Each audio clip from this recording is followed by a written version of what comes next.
Bonjour tout le monde, j'espère que vous allez bien. On se retrouve aujourd'hui pour le dernier jour de ce défi à 1 € par repas, 21 € pour la semaine. Ça fait déjà 7 jours que tous les jours on cuisine ensemble. Je vous partage des petites recettes très simples mais très savoureuses et qui permettent de remplir un peu tous les apports nutritionnels, en tout cas un minimum. Voilà, on essaye d'équilibrer au fur et à mesure des jours.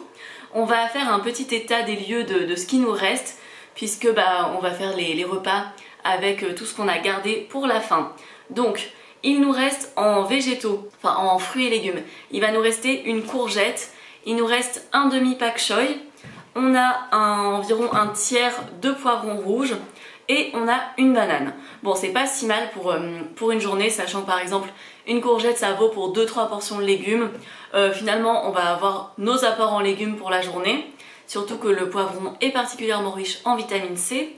Ensuite, ce qu'il nous reste de ce défi, donc on a une demi-brique de crème de soja.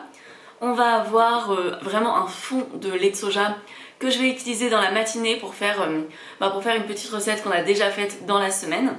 Il nous reste des haricots blancs, donc un peu moins de la moitié de la boîte. On va l'utiliser dans la journée, je ne sais pas encore exactement comment, mais on va voir ce qu'on va pouvoir faire avec.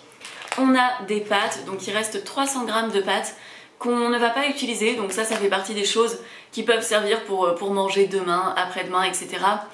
C'est le genre de choses qui pourrait nous permettre, si on le souhaitait, de rallonger ce défi d'une journée, parce qu'on pourrait très bien diviser un peu les proportions de fruits et légumes qu'on va utiliser dans la journée, par exemple garder une demi-courgette pour demain et un petit bout de pak choy, etc. et rallonger un petit peu avec ce que l'on a. Mais donc là on a 300 g de pâtes en plus. Pour le riz, là il reste environ 200 g, donc c'est pas quelque chose que je vais manger dans la journée parce que je vais pas manger autant de riz dans ma journée, mais je pense que je vais en manger peut-être la moitié et il me restera donc environ 100 g de riz, donc c'est très bien. Ensuite, ah oui j'ai oublié, dans les végétaux on a un oignon, donc c'est trop cool, on va l'utiliser dans les recettes de la journée aussi. Et le dernier truc qui nous reste, c'est du tofu. Il nous reste 100 g de tofu, donc on aura réussi à le faire durer 6 jours. C'est un peu le max de conservation, essayez de pas trop pousser la conservation du tofu.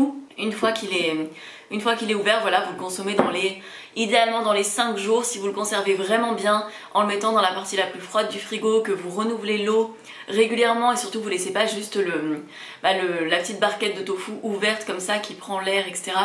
Faut vraiment mettre dans une boîte fermée.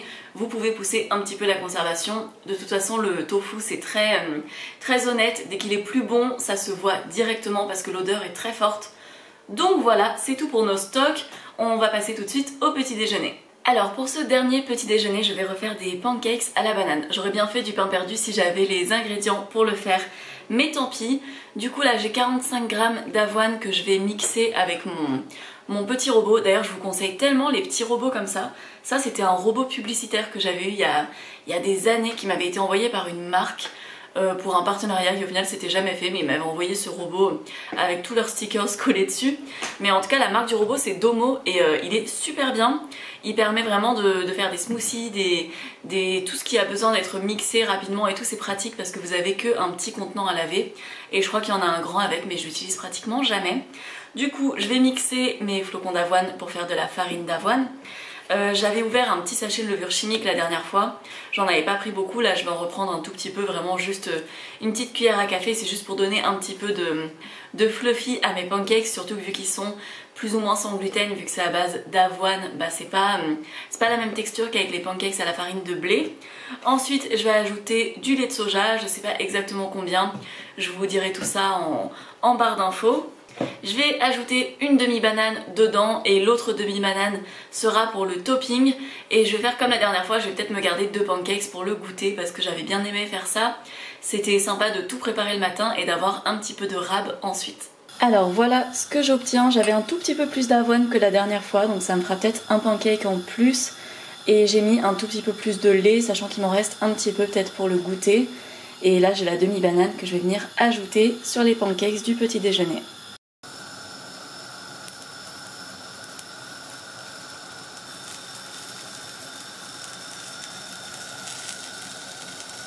Voilà pour mon petit déjeuner, n'hésitez pas à en faire plus, l'avoine c'est pas forcément ce qui coûte le plus cher, moi c'est juste que ça rentrait pas trop dans mon budget, sinon avec de la farine c'est encore plus économique et c'est très bon aussi. Et là on a les 2 pancakes qui sont pour le goûter. Alors on est allé se balader, il fait super chaud dehors.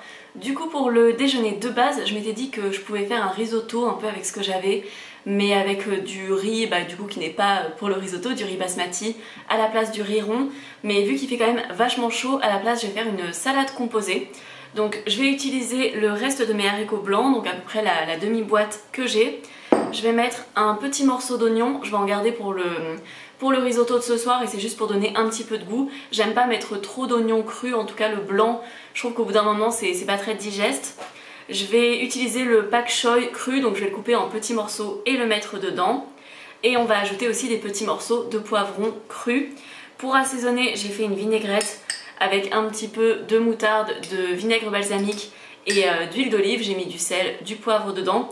J'en ai pas énormément, mais ça suffira pour assaisonner ma petite salade. Donc je vais préparer ça rapidement. Je commence par rincer les haricots blancs et après je vais venir tout mélanger. Alors j'ai lavé les haricots blancs, je les ai bien rincés, je les ai mis dans un bol. À côté de ça, j'ai coupé les oignons en tout petits morceaux et je suis venue les mettre dans la vinaigrette, comme ça va un petit peu les adoucir un petit peu pendant les 10 minutes où je vais couper mes autres légumes. J'ai coupé les poivrons en petits morceaux. Quand je le mange en cru, généralement je préfère le poivron jaune que le rouge, alors que cuit je préfère largement le poivron rouge et j'aime pas trop le poivron vert. Et là j'ai coupé le pak choi. Je vais changer de bol, je vais manger directement dans ce cul de poule mais version miniature parce qu'il est un peu plus grand que mon bol et qu'avec le pak choi ça prenait trop de place. Donc je vais venir tout mélanger, mettre la sauce par-dessus et on a déjà un repas en vraiment quelques minutes. Et voilà pour ma salade de ce midi, ça va me faire du bien de manger un truc bien frais. J'ai ajouté un petit peu de coriandre dedans et ça sent super bon, donc ça me donne trop envie, là j'ai super faim. Et Didier lui a récupéré mon reste de riz pour se faire une espèce de salade de riz improvisée pour accompagner ses tomates mozza. Il a utilisé de la mozzarella à base d'amandes et apparemment c'est très bon. Moi je suis pas trop fan de... J'étais pas trop fan de mozzarella de base et j'aimais pas trop les tomates, donc en vrai c'est pas un plat qui m'aurait trop plu.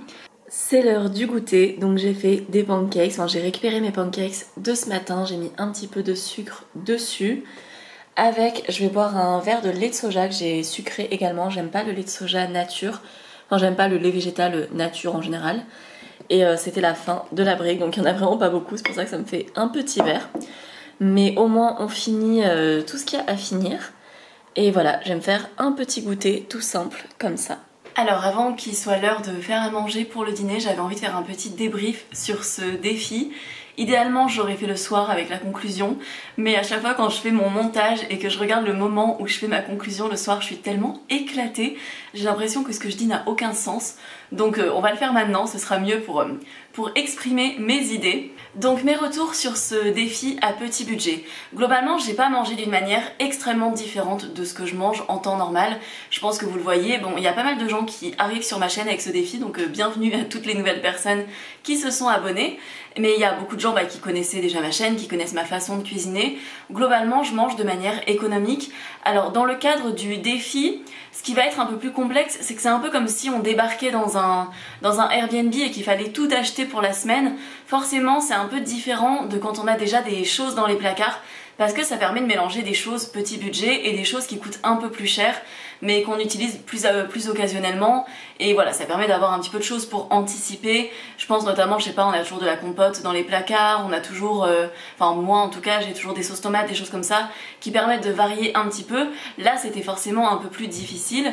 J'aurais pu largement aussi réduire mon budget si je l'avais fait avec Didier, si on l'avait fait à deux. Il y a pas mal de gens qui m'ont demandé si le prochain ça pourrait être avec sur 2 personnes, donc je pense qu'on le fera. Soit pendant des congés de Didier, soit je sais pas, on trouvera une solution, il fera sa lunchbox tous les jours. Je sais pas exactement comment on se débrouillera, mais ça pourrait être bien aussi. C'est sûr que ça donnerait plus de choix. En fait, plus vous êtes nombreux à manger sur un budget, généralement, hein, plus c'est facile de manger avec un petit budget, parce que quand on est seul, tout coûte un peu plus cher parce qu'on doit acheter des plus petites quantités, etc. Il y a moins de variété parce qu'on va acheter moins de variétés de légumes. Enfin, il y a plein de choses comme ça qui vont se faire. Ensuite, il y a le fait que j'ai pu manger facilement avec un petit budget cette semaine, mais clairement ça m'a quand même demandé pas mal cuisiner, et c'est vrai que si vraiment on n'a pas le temps, c'est là que ça peut amener à vraiment manger des choses pas forcément de super qualité, ou à se sous-nourrir, ou alors à se nourrir avec des, je sais pas, par exemple des nouilles chinoises, des choses comme ça qui sont, bah c'est très bien de temps en temps les nouilles chinoises, mais c'est pas forcément très nutritif. Je parle des petits sachets avec des épices etc dedans. C'est vrai que beaucoup de gens mangent ce genre de repas quand ils ont un petit budget, parce que c'est vrai que c'est pas cher du tout, mais le problème c'est que c'est pas complet du tout, donc si on fait ça très souvent, ça peut amener à quand même des problèmes de santé, que ce soit des carences ou à cause des excès de sel, etc. qu'il peut y avoir dedans. Ensuite, même quand vous avez un petit budget, pensez aux fruits et aux légumes, surtout les légumes. C'est vrai que ça permet d'organiser des repas et de faire quelque chose de sympa avec des bases assez communes. On peut faire varier les recettes. Je pense que vous avez vu la manière dont j'ai pu finalement varier dans la semaine, alors que j'avais pas tant d'ingrédients que ça, mais c'est un peu les légumes qui ont tout fait dans cette semaine. Il y a aussi le fait que des fois, quand on mange avec un petit budget, c'est vraiment une expérience que je recommande à pas mal de gens de faire, parce que ça permet de prendre un peu en compte la valeur des choses. Par exemple, j'ai été super heureuse à chaque fois cette semaine que j'ai mangé mes petites tartines au poivron. C'était un petit aliment mais trop bon. Alors le poivron actuellement c'est un peu cher parce qu'on n'est pas encore dans la pleine saison, mais l'été le poivron par exemple c'est pas cher du tout, et c'est vrai que ça permet de faire des trucs très ludiques. Mais moi c'est parce que j'adore les poivrons, mais après vous pouvez trouver des aliments comme ça qui vous font vraiment plaisir. N'hésitez pas à intégrer des petits luxes aussi qui sont pas forcément raisonnables dans votre budget, mais qui ne font pas exploser non plus. C'est important de prendre du plaisir quand on se nourrit, voilà, de faire des bons repas. On pourrait faire des choses beaucoup plus économiques, hein. À chaque fois on met du riz, des pois chiches, des courgettes, on mange ça à tous les repas et c'est très économique, mais moi j'aime bien quand c'est cuisiné, quand il y a du goût. Je peux pas manger un repas ou plusieurs repas d'affilée si je ne me régale pas. J'ai besoin vraiment d'apprécier mon repas. Et donc vraiment ça m'a permis de, je sais pas, de voir la valeur que peuvent avoir des choses en termes de plaisir, à quel point ça fait du bien. Par exemple mon petit pain perdu là, c'était incroyable, c'était trop bon. Je crois que j'ai vraiment kiffé ma vie à chaque petit déjeuner où j'ai mangé ce pain perdu, parce que je sais pas, c'était vraiment bon, et finalement c'est pas si compliqué que ça, et on peut trouver des choses comme ça qui nous rendent super heureux et qui demandent pas énormément de ressources. Un autre point, c'est que là par exemple j'ai mangé pour 21 € pour une semaine, et je pense que c'est à peu près le minimum vraiment sur lequel on peut miser pour manger de manière équilibrée. Alors peut-être quelques euros de moins, mais si vraiment vous avez un très petit budget, ce qui est le cas d'énormément d'étudiants, de personnes qui ont eu une baisse de revenus, de gens qui ont eu une dépense imprévue ou quelque chose qui fait qu'ils n'ont pas leur budget habituel pour se nourrir, c'est peut-être votre cas. N'hésitez pas à vous faire aider, il y a des associations, il n'y a aucune honte à ça, ça peut vraiment arriver à n'importe qui. Et voilà, c'est pas non plus un jeu d'aller se dire bah voilà, je vais aller manger avec 8 € par semaine et voir ce que je peux faire avec ça et tenir avec ça tout le long. Déjà, si vous avez les moyens de manger avec un budget convenable, bah faites-le. On peut manger avec un petit budget sans problème. Là, si vous mangez comme j'ai mangé pendant cette semaine, il n'y a pas vraiment de problème. Globalement, tout était à peu près rempli, je reviendrai sur ça après. Mais si vous êtes en difficulté financière, faites-vous aider par des associations. Sinon vous pouvez trouver des particuliers qui font des dons, des gens qui donnent les fruits qu'ils ont en trop dans leur jardin. Les dons de fruits et de légumes, ça peut totalement vous sauver un budget. Et sinon n'hésitez pas à penser au friganisme. J'en ai fait pendant un temps. Alors moi c'était assez facilité. Le friganisme c'est le fait de récupérer gratuitement des invendus, parce que j'allais à la fermeture d'un magasin bio, les employés étaient super sympas. J'y allais avec une amie et il y avait un autre gars qui était là-bas qui était hyper sympa aussi. Et en fait à nous trois ils nous donnaient plein de trucs, ils nous donnaient tous leurs fruits et légumes qui étaient plus vendables le lendemain. Ils nous donnaient des tofu, des sétans, des pains, enfin on avait des tonnes de pain, de bananes chaque jour. Enfin j'y allais pas forcément chaque jour, mais dès qu'on y allait il y avait tout ça. Et j'ai arrêté d'y aller parce qu'il y a des personnes qui nous ont repérés à force qu'on le fasse et qui en avaient tout simplement plus besoin que nous, donc on a laissé le spot. Et j'en ai pas retrouvé d'autres aussi sympas, mais c'est vrai que j'ai pas non plus énormément cherché parce que ça me prenait aussi beaucoup de temps, donc c'est vrai que j'ai fini par retourner à la facilité d'aller en supermarché. Mais ça m'arrive de trouver des trucs Freegan par exemple. Vous pouvez voir derrière les magasins bio à côté des poubelles ou derrière les petites supérettes souvent vous avez une caisse. Vous pouvez voir des fois l'employé à la fermeture vraiment qui pose une caisse avec des trucs dedans, ça vient juste d'être sorti, c'est pas dans la poubelle, c'est pas sale du tout. N'hésitez pas à prendre des choses. Après si vous voyez des gens qui en ont plus besoin que vous leur laissez, mais après si personne le prend, ça part à la poubelle au bout d'une demi-heure ou d'une heure. Donc n'hésitez pas à prendre, des fois vous pouvez trouver surtout des bananes, des patates, du pain, des trucs comme ça, ça aide beaucoup pour réduire son budget. Il y a plein de trucs qu'on peut trouver, les fins de marché aussi, ou alors parfois vous pouvez aider les gens à ranger les trucs et prendre des invendus. Enfin il y a plein de trucs qu'on peut trouver pour avoir de la nourriture en plus. Alors au niveau des valeurs nutritionnelles, je vous ai vraiment rempli un petit tableau un peu rapide au niveau des macronutriments, des micronutriments un peu principaux qu'on a atteints chaque jour. Comme vous avez pu le voir, ça va, on a à peu près tout rempli. En protéines, on était toujours autour d'une 50aine par jour. Il y a eu des jours où c'était un peu moins, des fois où ça a atteint les 60 je crois. Moi en temps normal je mange un peu plus de protéines que ça, mais ça reste convenable, en tout cas pour un adulte de taille moyenne, bah, c'est à peu près convenable.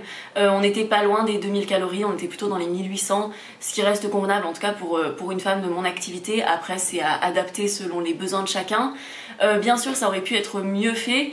Là vu qu'en vrai pour moi le défi de la semaine c'est pas seulement le fait de cuisiner, mais j'ai avant tout un gros défi de montage sur la semaine dont on se rend pas forcément compte quand on regarde les vidéos, même si j'en ai souvent parlé, donc vous devez en être conscient j'imagine. Mais c'est vrai que vu que j'avais beaucoup de montage, je me suis un peu simplifié la vie. Mais j'aurais pu par exemple faire mon pain maison, j'aurais pu faire mes pâtes maison, si ça avait été sur du plus long terme j'aurais fait des pizzas, des choses comme ça. Il y a plein de choses, on fait sa pâte maison, ça simplifie, ça réduit le budget, ça prend un peu plus de temps mais voilà ça se fait aussi. Sinon il y a le fait de faire cuire ses légumineuses soi-même. Là vu que j'y suis vraiment allée, c'est comme si j'étais allée avec mon billet de 20 € pour voir ce que je pouvais trouver. Je pouvais pas trop me permettre de varier les légumineuses, mais je pense que vous voyez dans beaucoup de mes vidéos, j'ai mes petits bocaux derrière mon plan de cuisson et j'ai toujours des lentilles, des haricots rouges, des pois chiches, des choses comme ça. Ça coûte beaucoup moins cher de les faire tremper et de les faire cuire que d'utiliser des boîtes. C'est juste que moi je voulais quand même garder un peu le côté pratique, et après je sais que les gens vont pas non plus regarder mes vidéos et pouvoir les adapter à leur quotidien si c'est trop complexe et que ça demande de passer 2h30 en cuisine chaque jour. Mais après bien sûr dans une organisation ça peut se faire, de faire tremper ses haricots rouges, de faire des plats avec, et aussi de favoriser le fait de manger beaucoup de restes, donc de faire des gros batch cooking, de faire... vous avez pas mal de recettes de meal prep sur mon compte qui sont aussi à petit budget. C'est pas forcément à aussi petit budget qu'aujourd'hui, mais voilà, ça peut s'adapter. En tout cas, c'est tout pour le petit débriefing. Je trouve que c'est important quand on fait un défi comme ça après de venir un peu expliquer pourquoi on l'a fait, etc., ce qu'il en est ressorti. Et en tout cas, j'ai adoré le faire. Je vous retrouve dans quelques heures pour filmer mon dîner. Et après ce sera la fin de ce défi, mais voilà, il y aura d'autres vidéos qui arriveront très très vite. Alors nous sommes déjà à la dernière recette de ce défi, donc on va préparer ce que je vous avais dit tout à l'heure, un espèce de façon risotto qui va nous permettre d'utiliser tout ce qui nous reste. Donc j'ai du riz cru, il va me rester quelque chose comme 150 g de riz, quelque chose comme ça après le défi, donc ça aurait pu nous servir pour le lendemain par exemple. Je vais utiliser du bouillon, donc ça je le prends de mon frigo. C'est du bouillon façon poulet mais il est bien vegan. Ensuite je vais utiliser la fin de ma brique de crème de soja qui est quand même assez remplie, je le mettrai à la fin. Bon, sachant que de base il n'y a pas de crème fraîche dans le risotto classique, mais là c'est pas grave, on fait avec ce qu'on a sous la main. On va mettre de la courgette et de l'oignon pour les légumes, donc pour l'oignon c'est ce qui me reste de ce midi. Et on va enfin utiliser notre dernière portion de tofu. Donc là c'est cool parce qu'on a eu du lait de soja ce matin et au goûter, on a eu des haricots blancs ce midi et on a du tofu au dîner. Donc au niveau des apports en fer, des apports en protéines, c'est nickel. On va cuisiner tout ça, ça va être très très simple. Alors d'une part je viens préparer environ 60 centilitres de bouillon. Donc je vais faire bouillir l'eau avec le bouillon dedans et après je le maintiens juste à température assez élevée. Et à côté de ça, dans de l'huile d'olive, je vais venir faire poêler de l'oignon et de la courgette. Et une fois que ce sera bien doré, je viendrai ajouter le riz dedans pour le faire nacrer. Alors j'allais commencer à faire revenir mes oignons et puis je me suis rappelé que j'avais qu'une seule poêle et qu'il fallait que je fasse revenir le tofu aussi. Du coup finalement je commence par le tofu et je le garderai de côté pour l'ajouter à la fin parce que ma poêle va être totalement remplie de risotto, hyper collante et tout. Donc voilà. Alors le tofu c'est réglé, je reprends là où j'en étais avec les oignons. J'ai utilisé la même poêle dans le sens où j'ai juste enlevé les petits morceaux de tofu qui avaient un peu accroché et j'ai mis les oignons. De toute façon il y a tout qui va aller dans la même assiette donc c'est pas problématique. Dès que les oignons sont translucides, j'ajoute les courgettes, je les fais revenir quelques minutes puis j'ajoute le riz. Vraiment je le fais version express et ce sera très bien comme ça. Maintenant que les légumes sont tendres, je viens ajouter mon riz. Alors je ne l'ai pas rincé parce que ça ne me dérange pas qu'il y ait de l'amidon dedans. Je fais revenir un tout petit peu le riz comme ça à la poêle et après je vais ajouter des louches de bouillon petit à petit jusqu'à ce que ce soit bien cuit. Alors ça aurait été meilleur avec du riz rond, mais je trouve que c'est bien de faire avec ce qu'on a et c'est pas parce qu'on n'a pas exactement l'ingrédient qu'il faut qu'on ne peut pas faire la recette que l'on veut faire. C'est toujours bien d'improviser un peu. Je laisse absorber et dès que ça commence à redevenir un peu plus sec, je viens rajouter du bouillon. Et en fin de cuisson, je viens ajouter ma crème de soja pour qu'elle soit absorbée également par le riz. Et on va pas tarder à servir ça. Et voilà pour mon dîner. Je pense que ça a été prêt en quelque chose comme 25 minutes. Donc super rapide. Le risotto aux courgettes, c'est pas mon préféré. Moi j'aime vraiment celui au poireau ou aux champignons. Ce sont vraiment mes préférés. C'est pour ça que je voulais en acheter de base à Lidl. Mais vu que j'ai pris des courgettes, j'ai fait avec ce que j'avais sous la main. Et ça va être très bon quand même. Et ça y est, on est sur la fin de ce défi petit budget. J'espère que ces 7 jours passés avec moi vous auront plu. J'ai été super contente de partager avec vous tous les jours, de filmer plein de petites recettes petit budget. J'espère que ça pourra vous aider à la fois à maîtriser votre budget, éventuellement à mettre plus de végétal dans votre alimentation. Si vous voulez d'autres idées de repas vegan, il y en a plein sur ma chaîne. Vous pouvez trouver des choses à différents budgets, etc. Et voilà, je suis très contente d'avoir filmé un peu mon débriefing tout à l'heure parce que là c'est clair qu'à 23 h j'ai pas du tout l'énergie pour le faire. Mais ça m'a fait trop plaisir. N'hésitez pas à commenter, liker, vous abonner si ce n'est pas déjà fait, me retrouver sur Instagram. Et on se retrouve dans environ 5 jours avec une nouvelle vidéo. Je vais un peu me reposer d'ici là. Et je vous retrouve très très vite. Ciao ciao!